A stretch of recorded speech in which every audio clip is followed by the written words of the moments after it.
thank you everyone for being here tonight. I'm really happy to see so many people, new faces, old faces, staff, teachers, board members, students. This is the Cambridge Center for Adult Education. For those of you who don't know, we've been providing a diverse offering of classes for over 150 years, and we continue that tradition in everything from literature, writing, visual arts, culinary arts, and a lot more. And in addition to our class offerings, we also love to offer community events, lectures, and discussions like this. So I thank you all for being here today. I also want to thank our community partners, the Cambridge Community Foundation and CCTV, who help us put this event together and get the word out to bring some really great panelists who you'll meet shortly.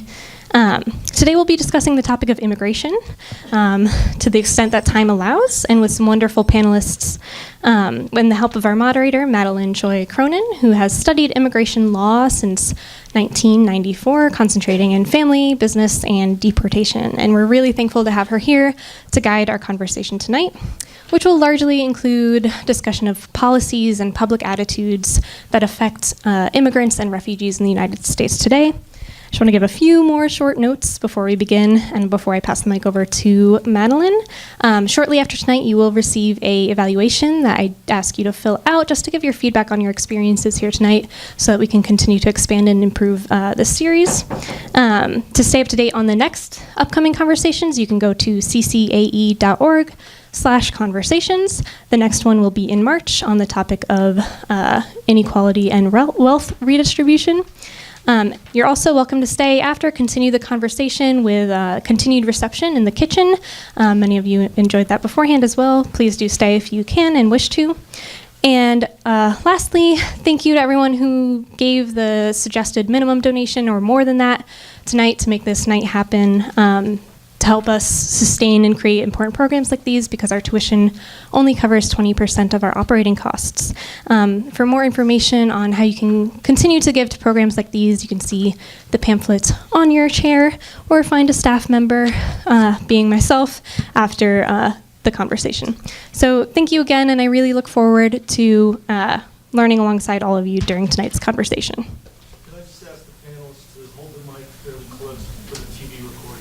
They might be able to hear you in the room, but thank you. Okay. Thanks. So thanks again, everybody, for attending. It's great to see you all. And immigration, of course, is always a hot topic, and never more than this past year. It's in the news almost every day. So this is a great time to learn and share information. And I'm honored to have our three panel members today. On my left, I have Alina Noureddin. To her left, Ava Malona and Sabrina Ardalan. And I'm going to pass the mic along to each of them so they can share a little bit more information about their work and their organization before we get started. Alina.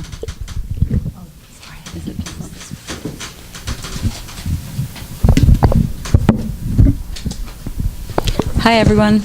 My name is Elena Noureddin. I work at the PAIR Project. It's a legal services organization in Boston. We're located out of North Station. I'm a staff attorney there. At PAIR, we're an immigration nonprofit providing direct legal services to immigrants. We run two programs at PAIR. We run a detention program and an asylum program. Our asylum program helps immigrants from all over the world apply for asylum. That could be before the agency or before the immigration court. And the detention program serves all the detention facilities that house immigration detainees in the state of Massachusetts. So that's the Bristol County House of Correction, Plymouth County House of Correction, Suffolk, and Franklin County. So we go into the units, do know your rights presentations, intakes, and consultations, and then we try to match either represent the detainees in-house at our organization, me or another staff attorney, or we try to find them, match them up with the lawyer who will be willing to take on their case. As many of you know, and you'll definitely hear throughout our presentation, there is no right to a state-appointed lawyer in immigration proceedings. So that means that, kids appear on their own. kids appear on their own, people who are detained appear on their own, often without any representation in immigration court. In contrast to criminal proceedings, you are also detained throughout the process, so it's very similar to a criminal hearing, but without the access to a lawyer. So we try to fill in that gap. I work at Paris Detention Program, so most of my day consists of either going to court or being at the detention centers, meeting with detainees and trying to find immigration attorneys or doing their cases and representing them in removal proceedings. So I mostly work with people who are detained and in removal proceedings, so being the government is trying to remove them from the United States. But thank you. Good evening, everyone, and thank you so much for being here and having me. My name is Eva Malona. I'm the Executive Director of Massachusetts Immigrant and Refugee Advocacy Coalition, MIRA. MIRA is the largest entity in New England promoting and enhancing immigrant and refugee integration. So we have been in the front lines for 30 years, being the voice of the voiceless. We work at the New England level, at Massachusetts level. We are based in Boston with 140 organizational members, so we are an umbrella organization that works very hard to promote and enhance the rights of immigrants and refugees and make sure that they are civically engaged linguistically, economically, socially, and politically. As I said, we've been around for 30 years. We were created in 1986 when the last immigration reform known as the amnesty under Reagan's administration passed, and 3 million people were provided with an opportunity to legalize and pursue their citizenship, and we grew from a policy organization into the largest in New England advocating for immigrant and refugee rights. Our programs focusing on advocacy at the state level as well as the federal level on budget advocacy, legislation, and policy. We do a lot of strategic communications, legal training, know your rights, and making sure that the community have the right information and the right facts to know what's happening and the policy analysis. We also do institutional organizing, so we've been behind those big rallies and gatherings to make sure that we are in solidarity for all members of the community, regardless of where they were born and what religion they practice. And PAIR, it's one of our members, a great organization, but we don't do the direct service. The only direct service program that we provide is focusing on naturalizing green card holders, making sure that those eligible to naturalize come forward, and we help them with that. So that's in a nutshell, and I'm sure we'll have an opportunity to talk more about what advocacy means these days, what are some of the policies and the impact in our communities. Thank you so much. Thank you so much for having me this evening. My name is Sabi Ardalan. I work in the Immigration and Refugee Clinic at Harvard Law School. The Immigration and Refugee Clinic at Harvard has been around for about 30 years. We partner with Greater Boston Legal Services, which is the largest legal services provider in New England. And as a legal clinic at a law school, we have two missions. The first is educating law students in how to provide representation to people who need immigration protection. We mostly focus on people who are seeking asylum and other kinds of humanitarian protection here in the U.S., either people who have affirmative applications for protection or people who are in the process of being deported, who need counsel in court to try to stay here. And our second main goal is providing legal services because, as Elena pointed out, there's no right to a lawyer appointed by the government. Our work also, in addition to providing direct representation to people, we also engage in a lot of appellate litigation. We're active in filing amicus briefs, which are friend of the court briefs, weighing in on issues related to the travel ban and other policies since the change in administration. We're really lucky to have a very active student body. Over 300 students signed up after the election to work on post-election projects related to immigration. And as a result, we've been doing a lot of outreach in the community, providing Know Your Rights presentations in Cambridge, Somerville, in Chelsea, in East Boston, and also doing advice and counsel sessions where we meet with people one-on-one to try to figure out if they have any form of legal protection available to them. Since the election, the university has also funded a separate program within the clinic to provide representation to members of the Harvard community who are undocumented or who are documented, so who have deferred action for childhood arrivals. The university and President Faust has long been a proponent of the DREAM Act and providing services to members of our community who don't have immigration protection is also one of our goals. And I'll be happy to talk about any of those things. Well, thank you. Before we go on further with our discussion tonight, I thought it would be interesting, since we're in Cambridge, to just share, and you've probably seen it, but I saw it only just recently, and I was really surprised, a short commercial with regard to the immigration. And so I'd like to show it, and I think some of our panel members may or may not have seen it either, so let's watch just for a few minutes.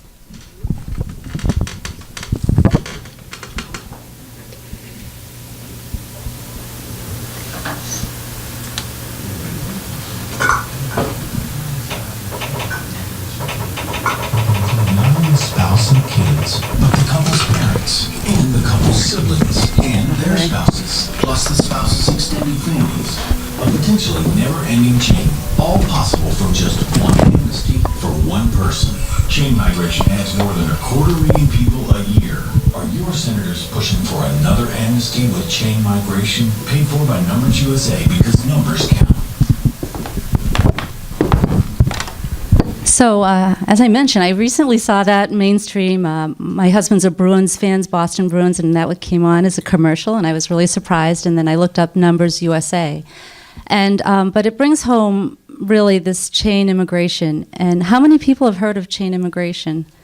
Yeah, see the good advertising. So until recently, that's a new term, and it used to be more like family unity. Family unity is the basis of immigration, and has been the cornerstone of immigration for the past at least 50 years in terms of the basis of why we allow family members to immigrate. So this obviously was a surprise to me to see it, but I thought it was important that we talk about it and what this new chain immigration is, or chain migration, and just talking about this issue. So in terms of Numbers USA and what that means, we wanted to share some numbers about immigration. And in my practice, which is a lot of employment-based immigration, there are up to 144,000 green card numbers per year only for employment-based immigration. Family-based immigration, meaning permanent residents and citizens bringing people over, that's another 240,000. And then there's some numbers that aren't in that pool where citizens such as can bring a spouse, can bring a parent, can bring a brother or sister, which could take 20 years, and can bring, of course, a child under 21. So that is family immigration. So I'm going to just ask Ava also to share some numbers about immigration that she's brought along today, just so that we can talk about these commercials and what that attitude is now, where everybody raised their hand and said they know about chain migration. So please. Thank you. Well, first thing I have to say is that branding really matters. And I think the other side, when I say the other side, people who have been against and anti-immigrant and refugees really have done a great job in winning the narrative, because, chain immigration, we find that as a very offensive term. It's about, family unity. So if we talk about, immigrants coming to this country, and I am one of them, for the fourth generation of naturalized citizen, my grandparents came in late 1800, and the other set of grandparents in early 1900, and live right here in Belmont, Massachusetts, and are buried at the Mount Auburn Cemetery. So we talked about family unity, and we want that parents and children can live together and stay together, and spouses as well. So part of the value, the core value of our system, has been family unity. And in this very disturbing climate, when a lot of poison spills are being used to, make the picture that, it's because of our liberal policies that, numbers of immigrants have been grown. And, that's simply not true.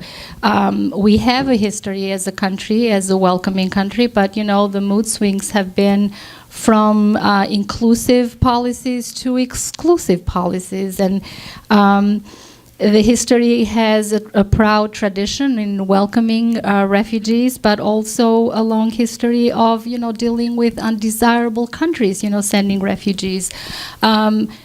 We are proud to say that since 1970s, the U.S. has resettled 3 million refugees with one of the most robust and incredibly successful model of integration in settling refugees who have been contributing significantly in our economy.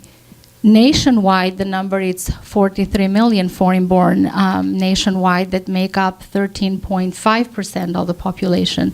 And they're all contributors to our economy and have enriched our culture and our values.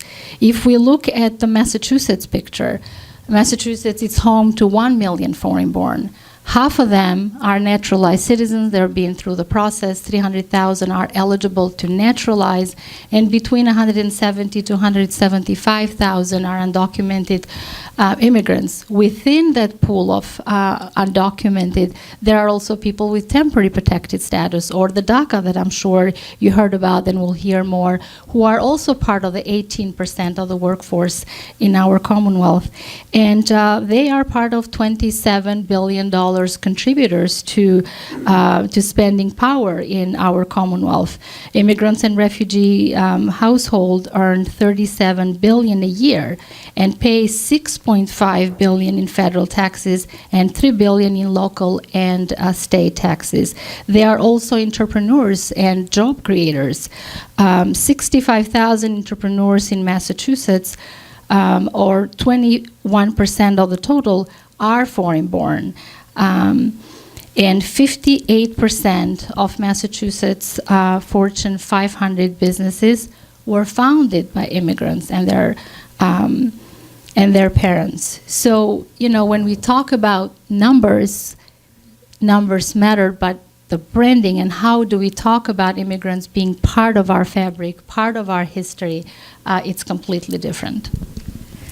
Just thinking about that and seeing these commercials and hearing about the new way of speaking about immigration this past year, it seems like such an uphill battle.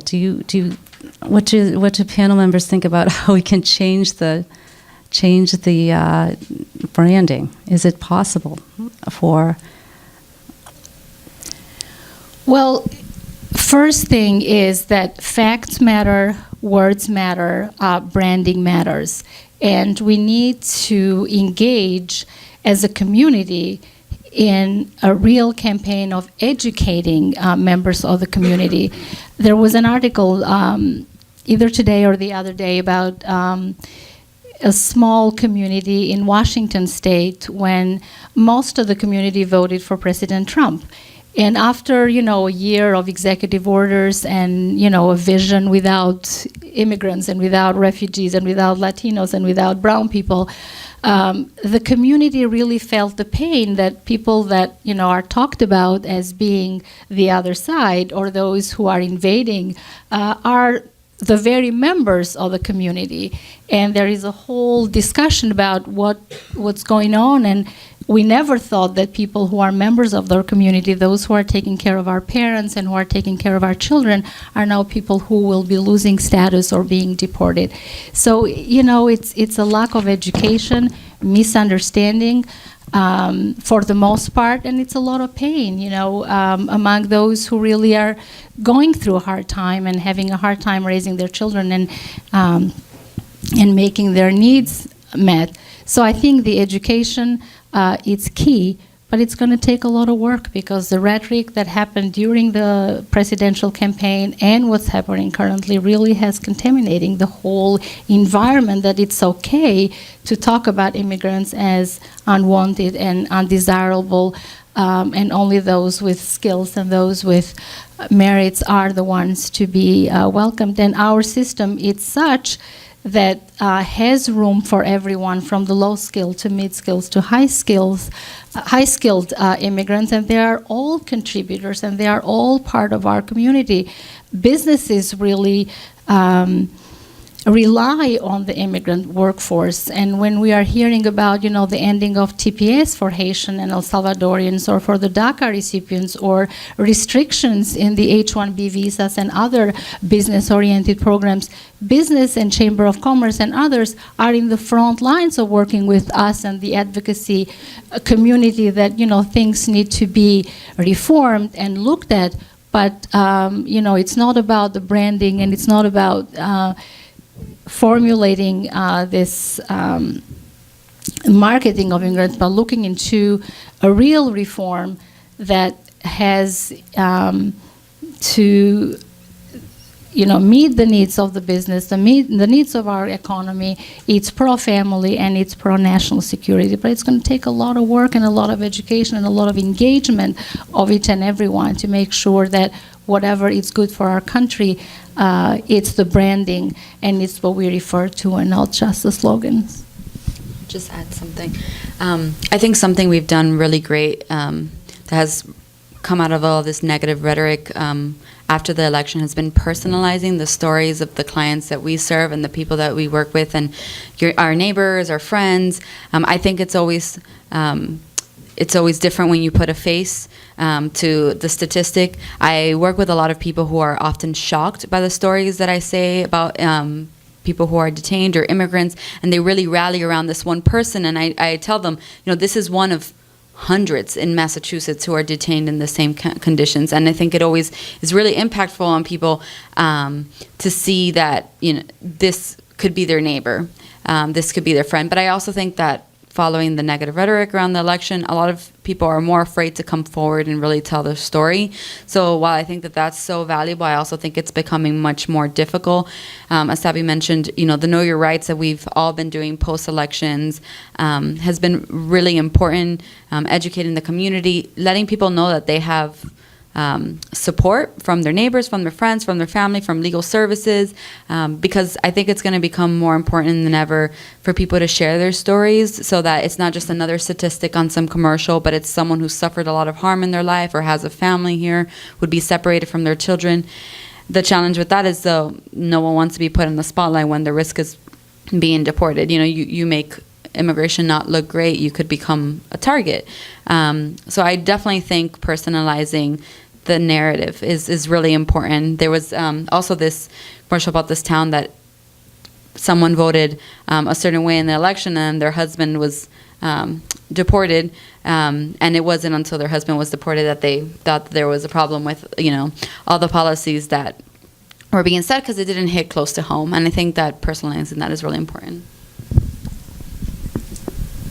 One last quick thought. I used to work at a nonprofit that did a lot of public opinion polling to see what values resonated across all sectors of society. And what they found was that there are a lot of core values that resonate across left and right and across the aisles. And so figuring out what those values are and reframing this in terms of family unity, in terms of equality, justice, all of these things that people can come together to agree that the American dream was built on hard work and giving back. And, these are messages that can embrace immigrants as well as citizens and bring people together if they're reframed in terms of core values that we all hold. Yeah, and I think it's important in terms of sharing stories. If you talk to people and they're negative about immigration, I think it would be important if, Alina, if you could share the track of someone that enters the United States and seeks asylum, and take us through from point A to the current when they see you and what typically is happening. Yeah, sure. So one of the themes that you'll see through tonight is that everyone's story is really different and their process is also really different. So I'll kind of talk about two separate things as quickly as I can. There are affirmative asylum applicants and there are defensive asylum applicants. Affirmative asylum applicants are someone who is not in removal proceedings, so the government is not actively trying to remove them, but they're seeking asylum as a protection to their deportation. Then there's defensive asylum seekers who have been come into contact with immigration somehow, and the government is seeking to remove them from the United States, and they are applying for asylum as a defense to the deportation. That's why it's called defensive. People who apply for asylum defensively could be detained or non-detained. So it could be going to court outside or could be going to court in detention. If someone is coming, for example, through the southern border, we get a lot of people in Massachusetts who entered through Texas, Arizona, the southern border, and then ended up in Massachusetts for different reasons. It could be that they came through the border undetected by immigration and have been residing in Massachusetts and are afraid to return to their country, so they apply for asylum.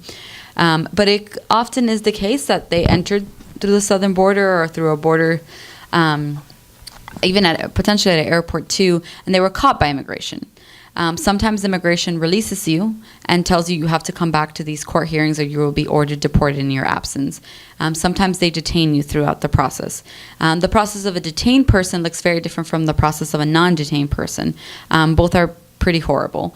For a non-detained asylum seeker, you have all heard about the long process, 4 to 5 years, having to recount your stories, endless time, trying to move on with your life, but the horrible things that happened to you in your country, but knowing that you're going to have to be working, if you want to be successful in your case, you're going to have to be working throughout those 4 years and constantly recount those things, and then the uncertainty of what will happen to you 4 years down the line.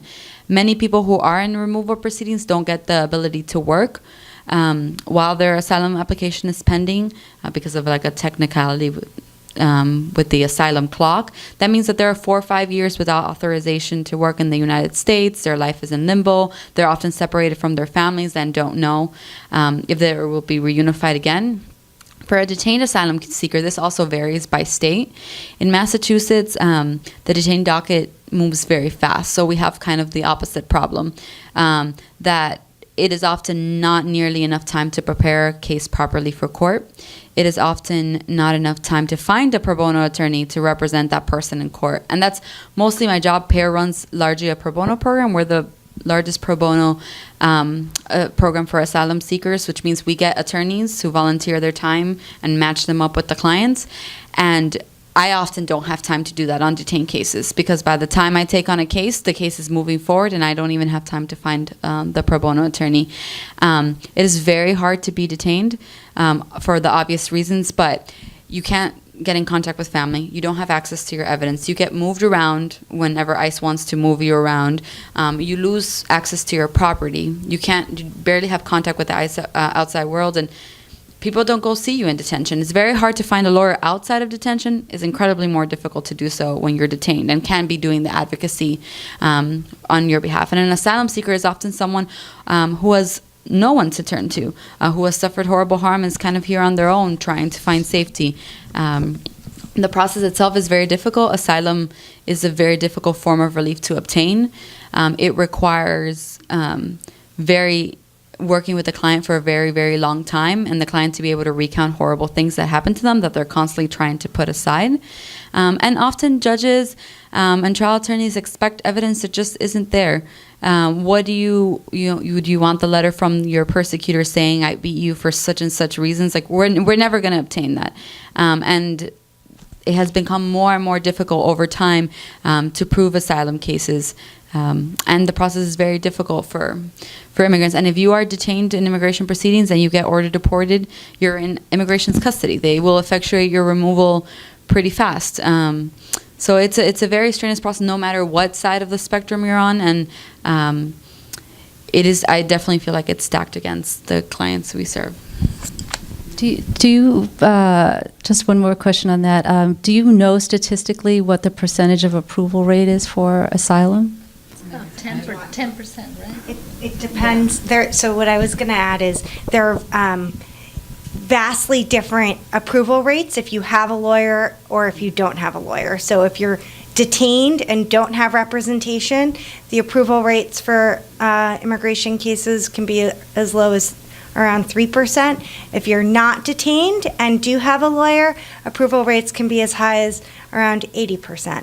And so the importance of having a lawyer really can't be overstated. The grant rates for asylum cases nationally are somewhere around 40%, but it depends. It depends on where you are in the country, right? So in Boston Immigration Court, we are lucky to be in front of a very good immigration court, and our grant rates reflect the fact that we have judges who listen to our clients' stories and weigh the evidence and are thoughtful and really good. In other parts of the country, grant rates can be as low as 2 or 3% in places like Georgia. So in different parts of the country. So it depends. It's extremely hard to get asylum. Yeah. And once asylum is denied, what happens to the person? So there's an appeal process. You can appeal to an administrative tribunal, and from there you can appeal to the federal appellate courts, the circuit courts of appeal. But again, it's hard to do if you don't have an attorney. And I think it's important to recognize that asylum, even though I think it evokes the notion that anybody who's scared for their life should be afforded protection, the definition of asylum is actually is much narrower than that. The U.S. has incorporated the Refugee Convention into domestic law, and the definition of refugee is somebody who has either suffered harm in the past or fears harm in the future because of one of 5 reasons, either because of their race, their religion, their nationality, their membership in a particular group, like their gender, their sexual orientation, or their political opinions. And so proving that relationship between the harm someone's scared of and something that's so particular about themselves is something that's hard to do. As Elena said, there aren't often notes from a persecutor explaining why someone's being harmed. So speaking, Alina mentioned that there are no ability to have employment authorization while you're going through this process. And I think a lot of people will say, well, the immigrants, they're on our healthcare system, they're draining us, they're draining our system of, they're come here and they're just staying and taking our benefits and becoming a burden to us. And I'm curious, in terms of any one of you, your thoughts on, or could explain what benefits are available to someone who's out of status or, here seeking asylum, but has not had a grant of asylum, so that we can talk about what is available to people. And when people say things like negative things like that, is it correct to a certain extent, or to talk about? Well, it's important to note that undocumented immigrants are not entitled to any benefit. If they have U.S. citizen children, those U.S. citizen children are entitled to, to the benefits, but not the undocumented immigrants. Also, another important fact is that green card holders, even those who are lawfully residing here, as of the passage of PRORA in 1996, the welfare reform is known as the welfare reform, there are severe restrictions into using public benefits for legal immigrants, never mind for undocumented immigrants. So one of the myths is that they are taking away the only thing that undocumented immigrants are eligible for is emergency care. And also their children can go into the public school system, but they're not entitled to any other benefits. I think another problem, too, is the driver's license is a big issue. In Massachusetts, there are 12 states that had passed driver's license for anyone regardless of immigration status, including those who are not eligible for a Social Security number, which translates to undocumented immigrants, because they see the value of the safety for all residents of their states. Massachusetts, it's one of those states that doesn't have a driver's license for the undocumented immigrants. That has been quite an effort over the years to get driver's license as a matter of public safety, and that hasn't, passed in Massachusetts, so they are not entitled to a driver's license. Are they driving? many of them are driving uninsured and not licensed, and that doesn't help anybody. So that's the situation. Real ID Act that passed at the federal level that provides for a different kind of license that is valid for federal purposes also passed in Massachusetts as well. But it does leave room for an alternative license. So if the legislature at some point decides to provide a driver's license for others who don't have a social security number or need a license just for driving and not to be used for federal purposes, is still available to be introduced and to pass if, you know, the appetite is there. But currently they're not entitled to a driver's license. And the school systems, public school? So public schools, there are no questions asked about, you know, anyone who goes to schools, and that's, you know, for all children, U.S. citizen children or children of immigrants or those without status. So that's, you know, that's the public school benefit if you, but that's, you know, educating everyone who's here. They're here anyway, so, you know, it's better to be in school than to be on the streets. But again, it's marketing, how that has been marketed, that, you know, they're a burden and they're costing millions of dollars. In the meantime, parents are working. And even though, you know, the asylum seekers and others who are without the work authorization, they are working under the table. The government recognizes the fact that they're working. They are entitled to a tax ID number, so they do pay taxes. They do contribute, but they cannot claim any taxes. And, you know, some of them own homes and paying mortgages and, you know, are paying and consumers, but that doesn't count. Did you want to add to? Just so quick. Massachusetts does have generous health care related provisions for undocumented immigrants as well. They're underutilized because people don't know that they may be eligible. It may be just like emergency care. But there is, for immigrants, available different forms of health insurance through Mass Health and Health Safety Net. And actually one thing that I think has been happening as a result of the election is that people have become more and more afraid to access these services.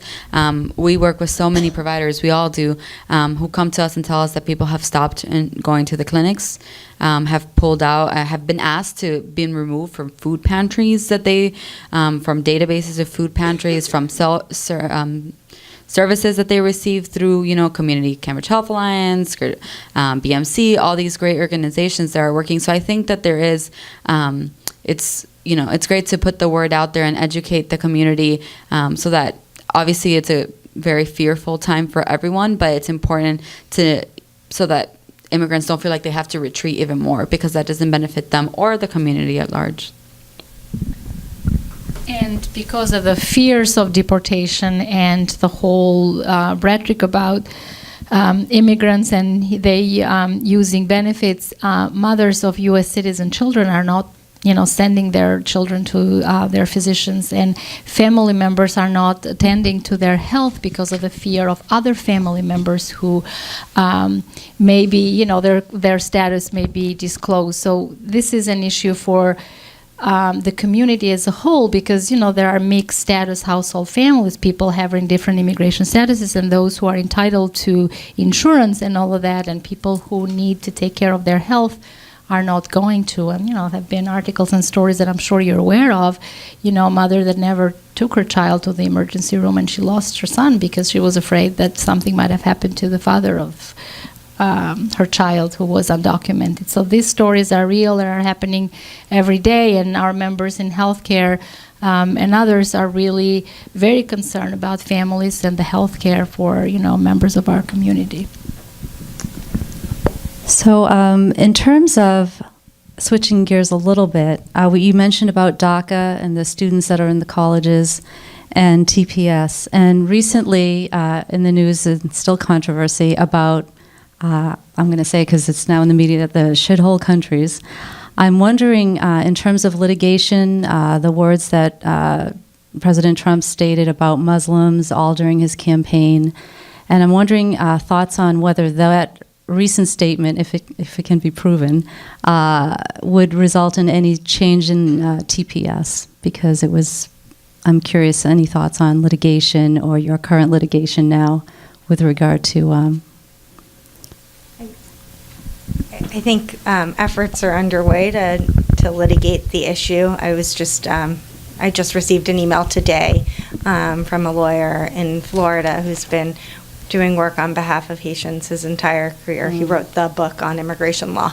And I think there are, so efforts are definitely underway, and I think that the most recent comments show a racial animus in how the president's approaching immigration issues, from the travel ban to TPS. But I think it's early, right, to see what will happen. I just wanted to add that, there are 10 countries with temporary protected status, which is a remedy, it's a blanket for providing a safety place temporary for individuals from countries who are going through war or other conflict. And even before the infamous, statement about undesirable countries, TPS announcement were made by the White House that TPS will end for Haitians and El Salvadorians. And there are 435,000 people across the country who will be losing status, including 12,000 in Massachusetts. So that has been part of the, the bigger vision of the administration, that this is a temporary status and they should go back home.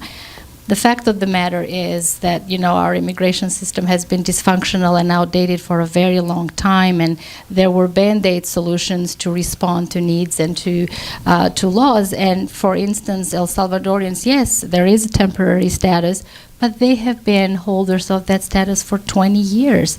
They're members of the community for 20 years. Children were born here. They're part of the communities. They have businesses. They have homes. They're paying mortgages. They're raising citizen children. So all of a sudden, after 20 years, to send people back home, and especially children who have no recollection of that country, it's really cruel. So that started, with the vision of the new immigration system that we have, and the statement and what happened after, adds to this extreme protectionism and extreme, vetting, as the administration refers to. But these people go through checks every 18 months and have been so for 20 years. So it's simply, a new vision for a restricted immigration policy, and cruel, when dealing with families, without realizing how important this is to businesses, to the economy, and what it's costing businesses to get people all of a sudden, deported and leave those places vacant for them.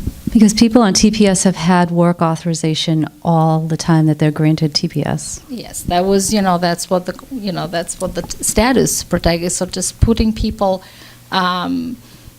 ending that status, ending their work authorization, and not having any plans as to what's going to happen with their children, and separating these families and not considering what this means for businesses and for the economy. It's completely unfair and not American, I would say. I think my concern, too, is DACA is in the news to try to save the DACA situation, but I think other areas are getting left by the wayside. I mean, do you see any possibility of overall reform or just a DACA fix? What are your thoughts on that? Well, historically, the issue of an immigration reform has been, something that both Democrats and Republicans and 90% of the American people agreed that we have a system that needs to be outdated and has been dysfunctional for a very long time, and it doesn't really respond to the need of businesses, to the needs of our national security, and to our economy. So historically was, let's look into our system, come up with the principles to really reform all the areas of immigration law, from business to family to asylum to refugee, and all of that.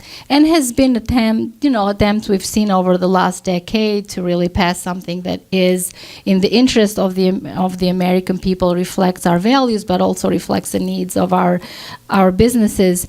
And the efforts, have been very unsuccessful, and there was really a very serious bipartisan effort under the Bush administration, the same thing under the Obama administration. And Congress really failed because it became a political issue and not any longer a policy discussion as to what's going to happen. And then, we saw during the election, the presidential election, what happened with immigration and the wall and all of that. And then currently has, I should say that the DACA was a crisis that was artificially created by the administration. There was a March 5th date to end a program that was working, and it was providing for temporary lawful status for 800,000 young people across the country who were brought here by their parents, had no say whatsoever in the decision that their parents made to bring them here, and it's becoming a political issue. The president is saying that, he will, not very long ago, we're talking about the Bill of Love, and then tweeting the next day that, DACA deal, it's not done. I think that we will see DACA happening one way or another, but I think it's going to be at a high price in terms of other restrictions and the resources for the wall and other restrictions in the diversity visa program and on the family-based immigration, or as the new term and the new campaign is, chain immigration.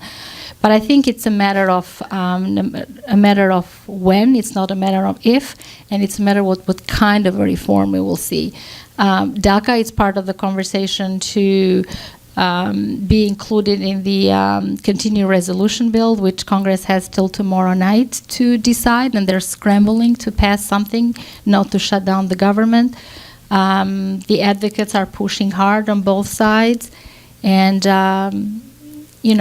I don't think anything is going to pass. Looking at how the votes in the Senate, you need 60 votes to pass, and there are 48 looking into, between the Republicans and Democrats who are not for voting, and not all the Republicans are voting for it. So it's remained to be seen till tomorrow night what the continuing resolution will look like. But the debate will continue, and I think something will happen. And it's a matter of time, and it's a matter of what kind of a reform.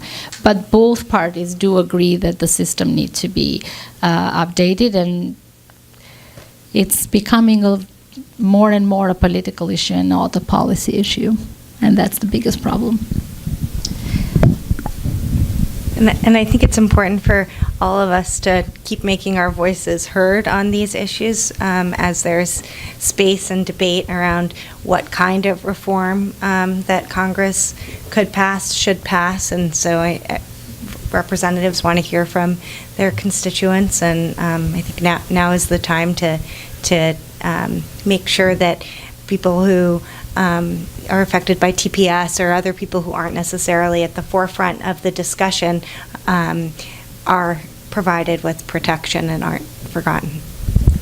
And a bipartisan deal is possible if both sides leave aside politics, don't play political theater, but focus on a bipartisan effort that really makes sense for the country. If you look at the recent polls, 90% of the American people do agree that we need an immigration reform, and we need to deal with the issue of the undocumented, and we need to deal with the system and the numbers and the businesses.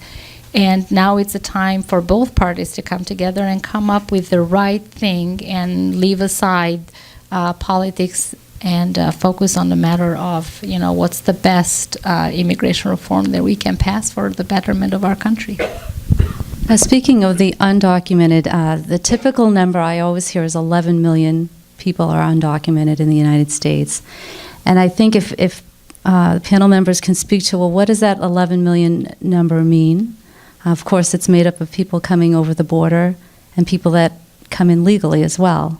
So I think for the audience, in general, it's good to understand what that means and what it means if people overstay and are barred from coming back, if panel members that wish to share about our system in general. Generally speaking, when we refer to someone, as undocumented, it means someone who either entered without lawful status and has been residing in the United States without the lawful ability to remain here, and it includes people who entered lawfully and overstayed their visa. So there are many people who entered on visitors or tourist visas for an allotted time, or on work visa but for an allotted time, and then overstay their visa. And then they lose their immigration status. So that when we see people, for example, in detention, we see many kinds, people from many backgrounds. Just by way of background, people in immigration detention are all non-citizens, even though they sometimes put U.S. citizens in there wrongfully.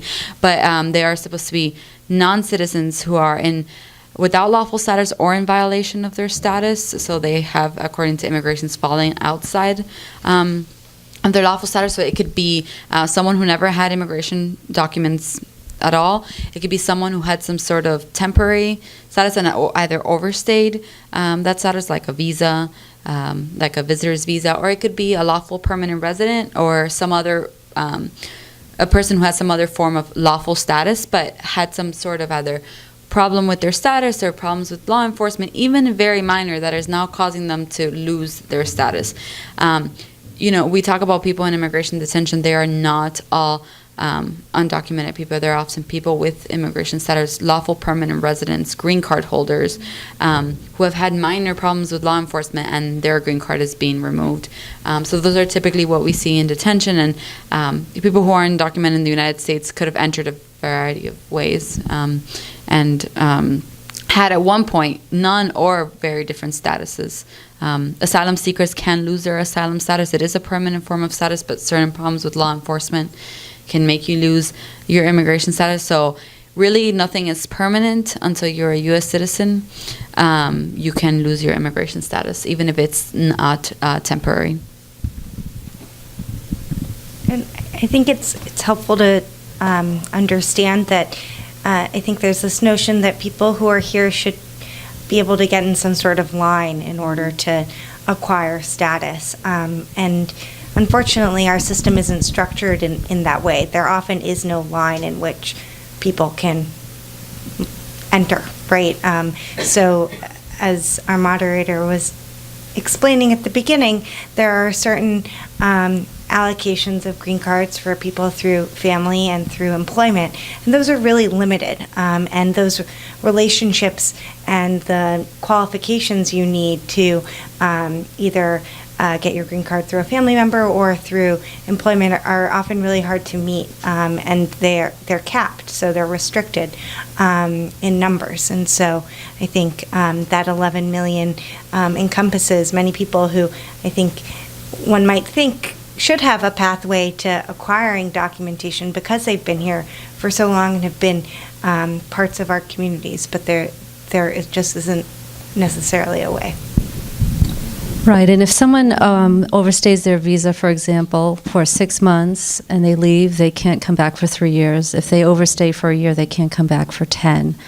So a lot of people are trapped here because on one hand, maybe they can't go back or they're sending money home. But if they did go back for a visit, they couldn't come back for that amount of time. So it's a huge problem, and that's why the numbers keep increasing in terms of the people that are undocumented. Of course, those that ran over the border, but those that overstayed or had a violation of status. So, and even the 3 and 10 year bars that we call them. I mean, you can theoretically come back after that time, but you also have to have a lawful way to come back. So it's not like you can just return. I actually see this in detention all the time. People who went back after being here undocumented for a period of time and heard, you can't return for this amount of time and waited on their country and then came back after that amount of time. You can't enter. So if you don't have the, lawful, as Sabi mentioned, very limited way to obtain some sort of status, even if you do let that allotted time pass by, it doesn't actually mean anything. So Sabi mentioned a myth about the lines. Alina, do you have a myth that you would like to dispel while you have the mic? No, because that was my myth. I'm sure there's plenty of them, but actually I was thinking about it before coming on. The first thing I thought was, we hear it so much about people getting in line.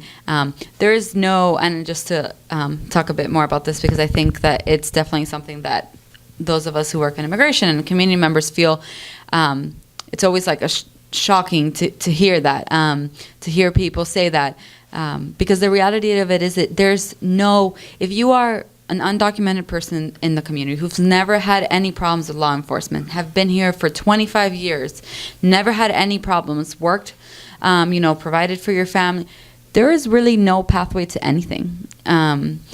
You may have there are certain family relationships, if you're married to a U.S. citizen or lawful permanent residence, but most of those require you to return to your country.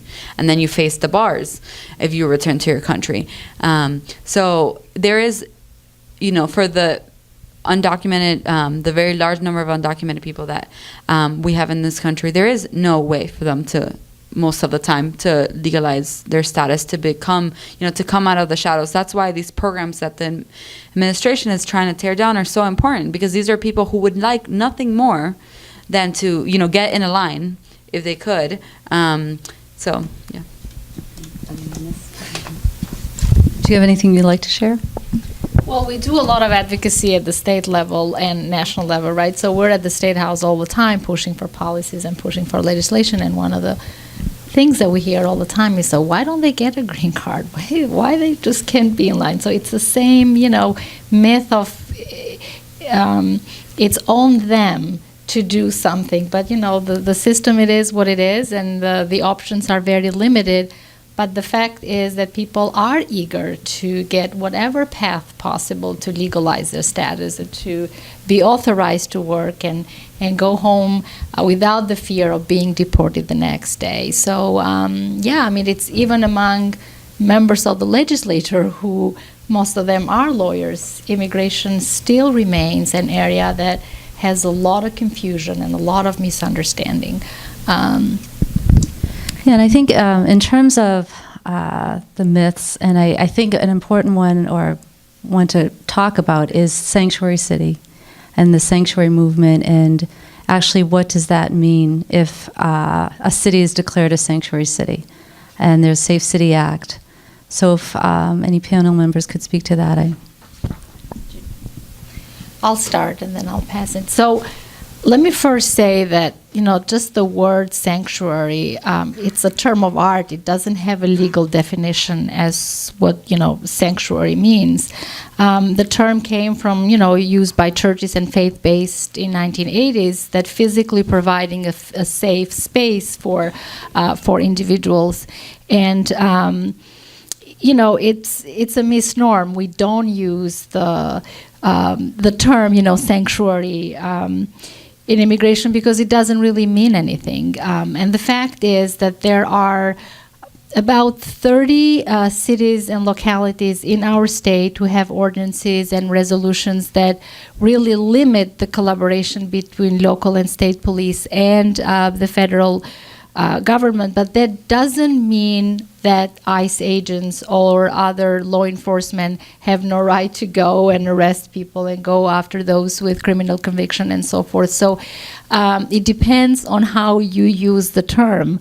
And, given what's happening, communities concerned about those with no status or status in limbo have been using the word sanctuary. What it means, it's only for churches and other institutions providing a space for individuals, but it's not something that really prohibits federal government for doing their job. And it's being used by the opposition as a term to really confuse matters and pose threats to local governments and others who are more welcoming and see integration as a local issue and focus on the safety of their places versus becoming agents of a deportation agenda.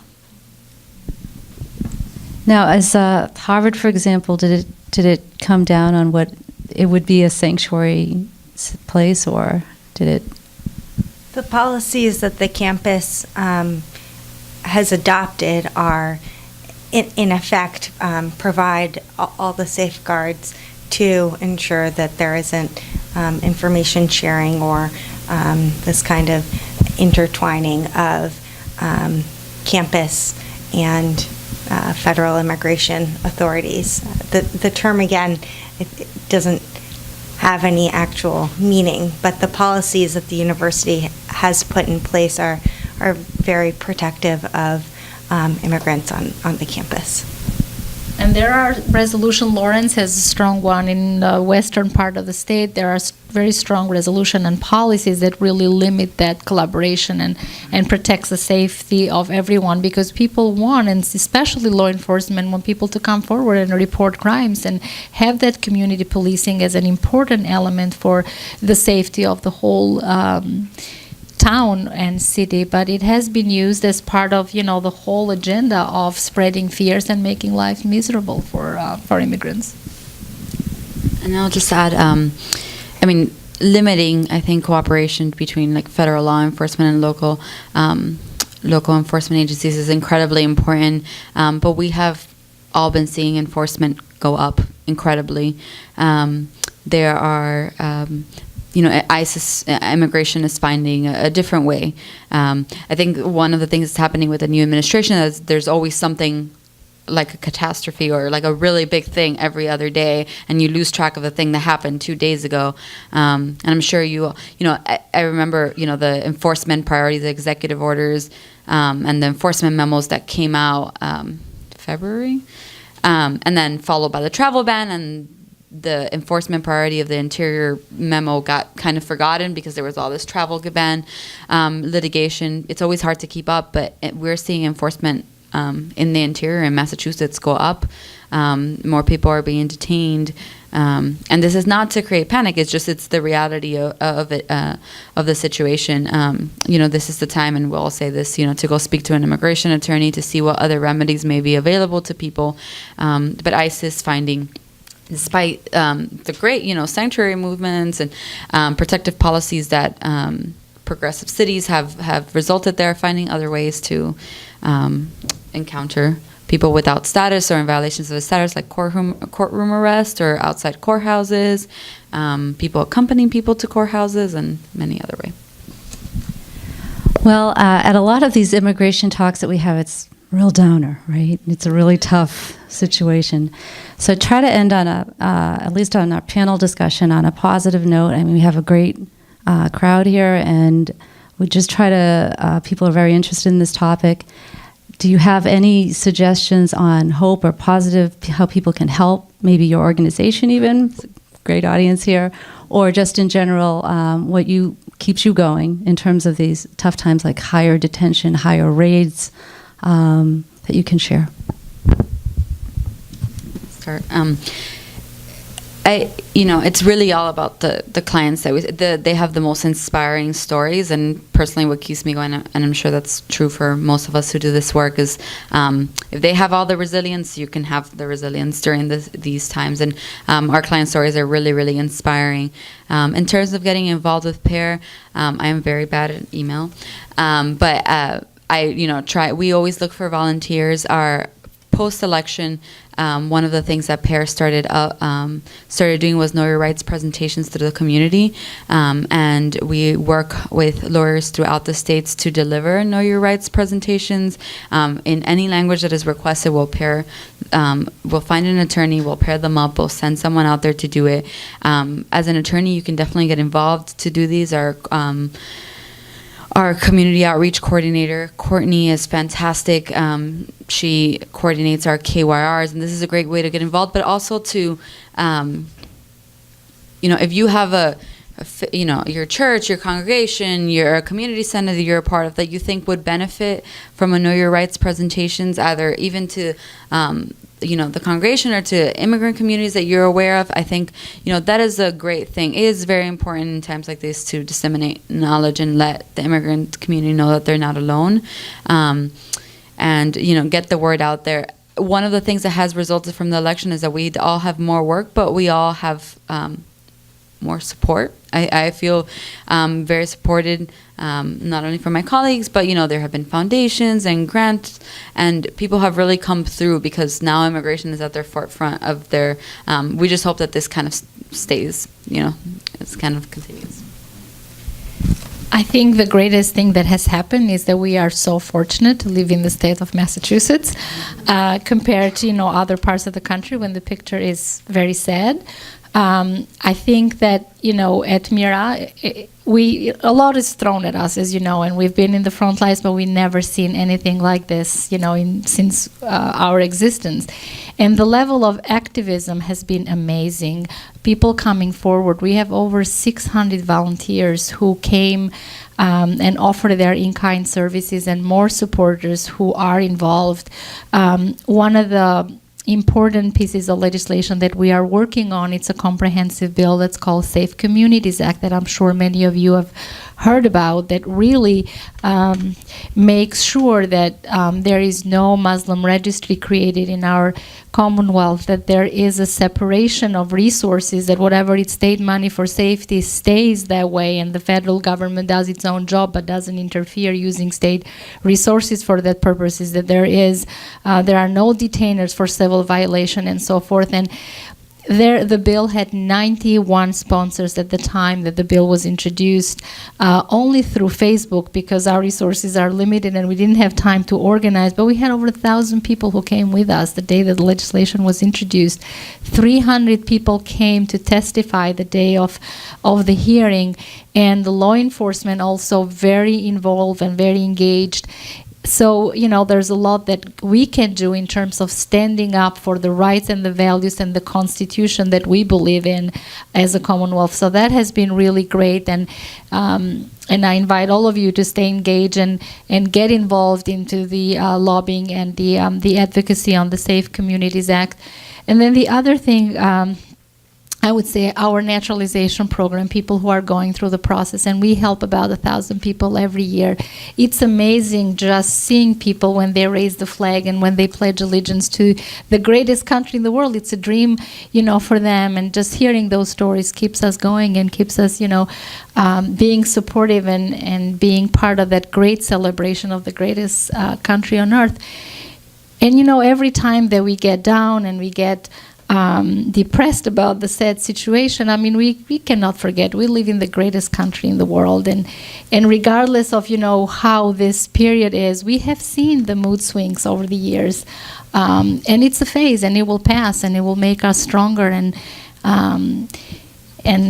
always keeping the positive thought. I think, like Elena, what keeps me going are my clients, who really are the most inspiring people ever. I feel so lucky I get to do the work that I do, and get to hear people's stories every day. And I've acquired so many friends and family out of it. It's really a really unique privilege, I think, to get to do this work. And we have a really great community of advocates here. I feel really lucky also to get to work alongside amazing lawyers and advocates like the ones on our panel, and to work in a school that's so supportive, with students and administration who are really passionate and supportive too. So I think all of those things keep me going, and I think seeing all of the energy from people like you who come out to events like this and are genuinely interested and curious and want to learn more and want to engage in discussion and debate around these issues is really important, and keeps me going too. So thank you. One more thing I wanted to mention is, the greatest thing living in this wonderful state is that our Attorney General has been amazing in protecting all people and protecting our Constitution. The mayors of our state, from Mayor Walsh to Mayor of Somerville to Mayor of Cambridge and others, have been really in the front lines of standing for all people. And our governor has been the voice of reason, from being, we're not going to admit more refugees a few years ago, writing a very comprehensive letter to Secretary Kelly at the time, and expressing his concern about TPS and about DACA and about the executive order on refugees. So I think there's a lot that we have going in our state, and it's an opportunity for all of us to stay engaged and to push for more, so Massachusetts can become an inspiring Commonwealth for the rest of the country. Well, thank you so much. I think we have time now for questions. If the audience has questions, this is the time. I'm I actually married an immigrant who came from Canada, and this was back in the early 90s, and there were big posters up everywhere that said, this is the your new immigration officer, your new and friendly immigration. And, we did not find it to be that way when we actually got to talk to the guy who was, this I don't know, he was not friendly, let's put it that way. And he was probably more friendly to us than he was to the Nicaraguan family next to us. But I'm wondering how current immigration officials, including those that carry out these kind of draconian raids, how they're feeling. I mean, they were hired, some of them, under much more liberal administrations, and all of a sudden, I mean, it really, you turned a switch. And is there any revolt in the ranks, or did everybody just turn into sort of a Nazi group? Well, I would say that enforcement has been a serious matter, not just under this administration, but under previous administrations as well. If you look at the previous administration under the Obama years, more people were deported than in the previous history, 400,000 people a year.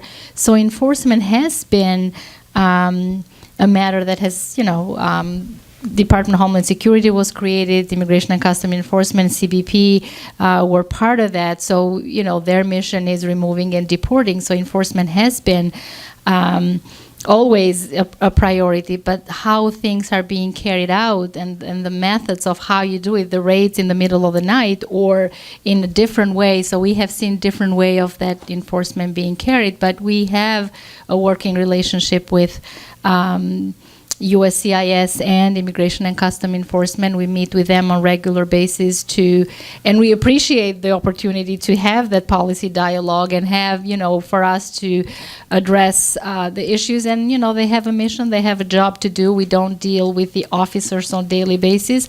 But I have to say that that line of openness and communication to address concerns, it's in place. And we as advocates do appreciate that we can raise concerns, and even if there are individuals from, those officers who are violating the law, they are, listening. And I'm talking about the New England, at the New England level, that it's, it has been really a good model of a working relationship on both sides. At the national level, there also was a task force that we met with the officials, and Mira has been part of the national effort, that it's not in place anymore. So those doors are not open and those dialogues are not in place. So that's a change in terms of how the matters are. But in terms of the enforcement and the mission, it is what it is, and that's what, how you carry out that mission and how that has been translated on the ground, it's different. But enforcement has always been, part of the puzzle. I'll just add really quickly. I think, we were very lucky in New England, and I think that's probably one of the big themes tonight. We have a great working relationship, as Eva mentioned, and our judges are great. Under the Obama administration, there was a priority enforcement memo that basically, it's not that priority, that enforcement, putting people in detention wasn't high, is that it highlighted within, it was said, ICE immigration has limited resources. We're going to use these resources to detain certain types of people who've maybe committed certain offenses. How they classified what offenses they considered serious ones, and or recent arrivals to the United States. The biggest shift that we had, and this was that enforcement priority memo was thrown out. So there are no enforcement priorities anymore. There's no priority. Everyone is an enforcement priority. And that is the big shift that we have seen. And though this is not true for every ICE officer and every immigration officer, we have heard a lot, and the sentiment has been that under the Obama administration, an officer's discretion, or at least they felt like their discretion was limited. They could not take in whoever they wanted into custody.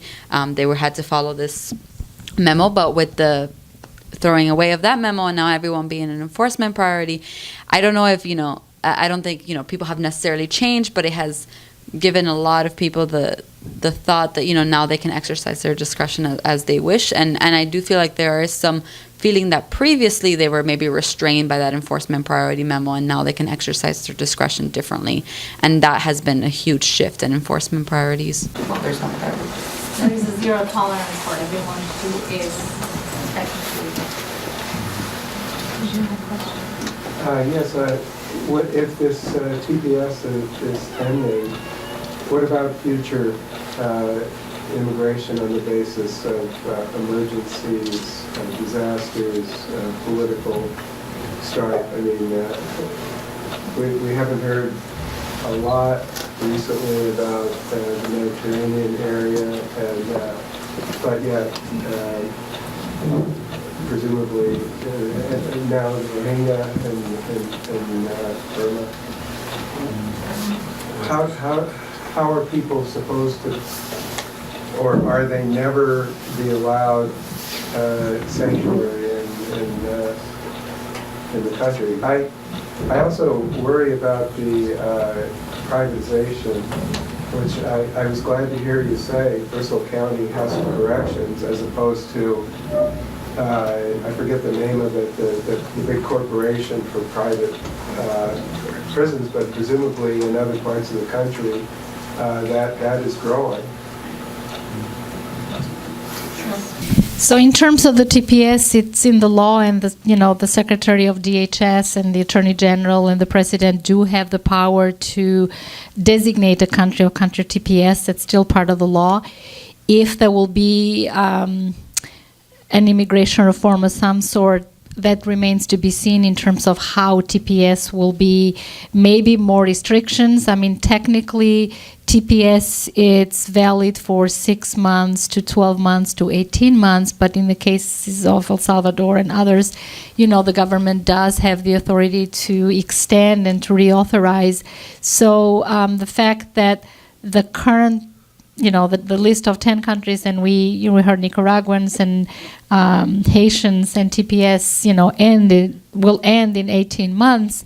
Given what's happening, the assumption is, and I don't want to speculate, but more restrictions will be in terms of how TPS will be exercised and the length of times for TPS, which might be a good thing because, at least it's known as to what that, if it's 18 months, it's 18 months, and people know it's 18 months.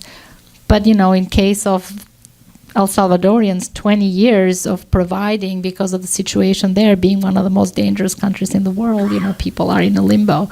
So we'll see. It's worrisome, as to what the future and what kind of immigration policy will. And I think to your point about TPS is typically someone's already here. And when it's announced, then they can apply. Usually it's date specific.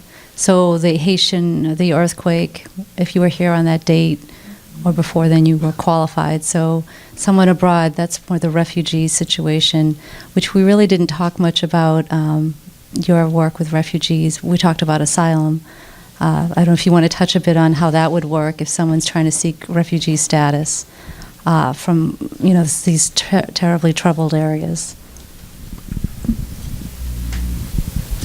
So our overseas refugee resettlement program is part of U.S. law. It has been since 1980, and Congress would have to move to change that law that was passed in 1980 to affect that process. So every year the president sets aside a certain number of refugees that will take through the overseas refugee resettlement program, and this year the number was pretty drastically reduced from more than halved from the year before, but we do still take refugees through the overseas resettlement process. But the number have been reduced significantly, and that is very damaging for resettlement agencies here who are laying off staff, and we have over the years, as I said in the beginning, 3 million refugees being settled in the U.S., and those agencies are really suffering. And the U.S. not having that obligation anymore to take as many refugees, it's really concerning because the refugee status, it's being determined before people enter, and Congress and the President has the power to set what the number is, and the current number is reduced at 50% less than what we're getting when the world is really a dangerous place. And that's another issue with the Geneva Convention and all of that, which, it's a global issue that needs to be updated too, as to what's going to happen with, all the refugee crisis. It shouldn't be a crisis because, things need to be placed in advance that this situation can be avoided and people can settle and conflict can be resolved in their own countries. But in case of emergencies, the U.S. should be receiving refugees and have that legal and moral obligation. But it's really worrisome in terms of the restrictions in the refugee resettlement as well. Oh, here's a question. So you all work with really tremendously influential organizations, but you're all based in a large metropolitan area. And we know that immigration is not simply an urban issue. So I'd love for you to speak to how you find your clients and when distance is an issue, when economic poverty is an issue, and when time poverty is an issue. How do you find ways to get to the people who need help?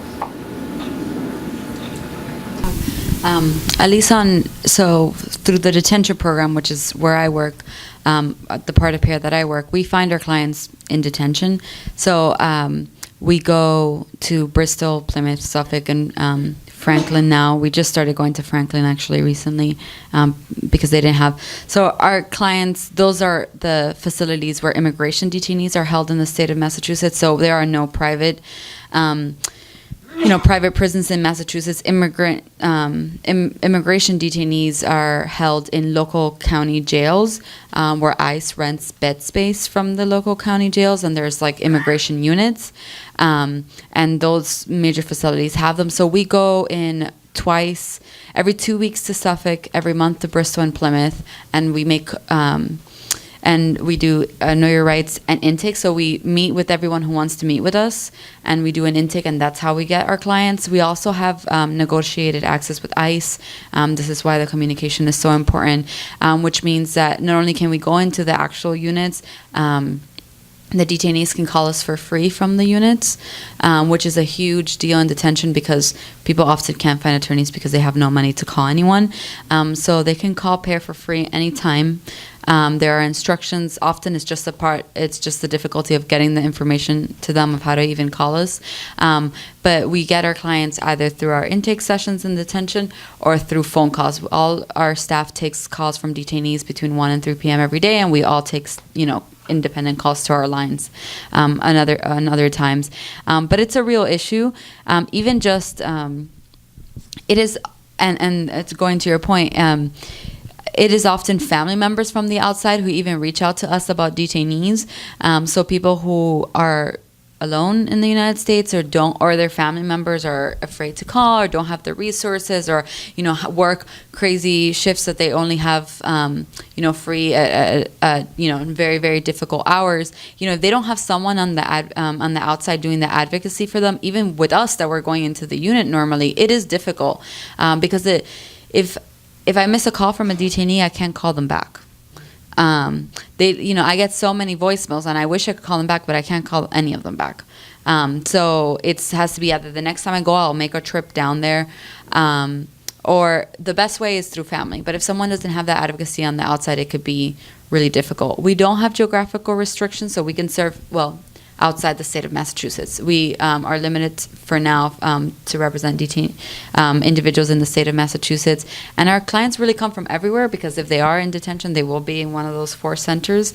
But it is even within that, even with PARE being free for them to access, it really does matter their backgrounds and who they have on the outside making the calls for them.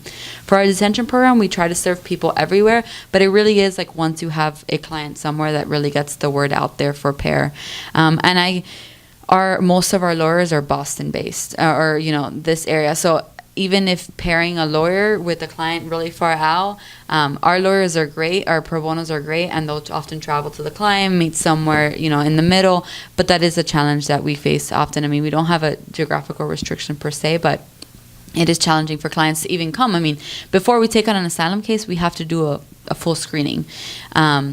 That consists of an hour and a half meeting with the client, and the client's going to have to come somewhere where we can meet them. And we we do make exceptions and we go out to clients, but usually we have intake clinics, and they have to get to the intake clinic for us to be able to even see their case in the first place. I mean, I think working with local community groups and congregations and churches really gets the word out there and kind of facilitates this process for us, but it's really challenging. Oh, this gentleman had a question. Did you have a question?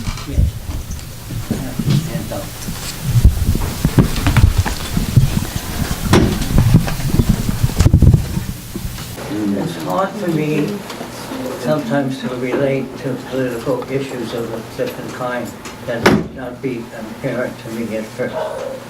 So I tried to understand how I related it to the whole point of immigration.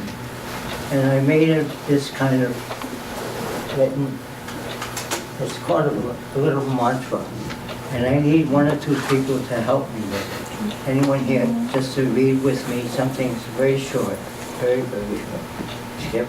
And anyone else, just a third person. Anyone. Yes. Come on. Would you read this? Yes. Sure.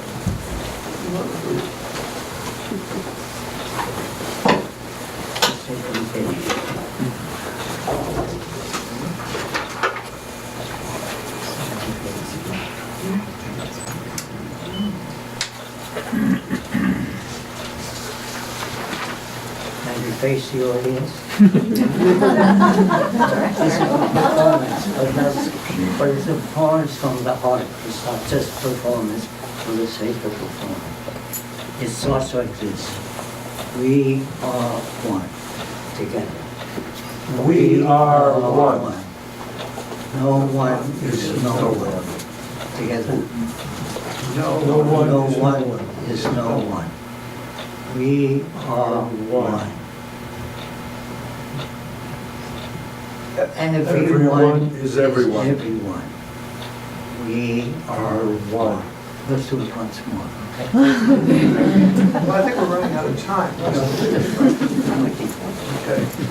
Together. We are one.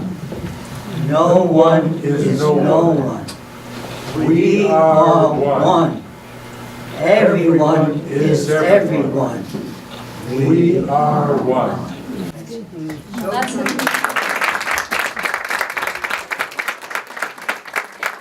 You can't get any more positive than that on any note. So thank you, sir, so much for sharing that. And thank you all for coming tonight. And I don't know if anyone had any other questions. Maybe we can hang around for a couple minutes. And thank you.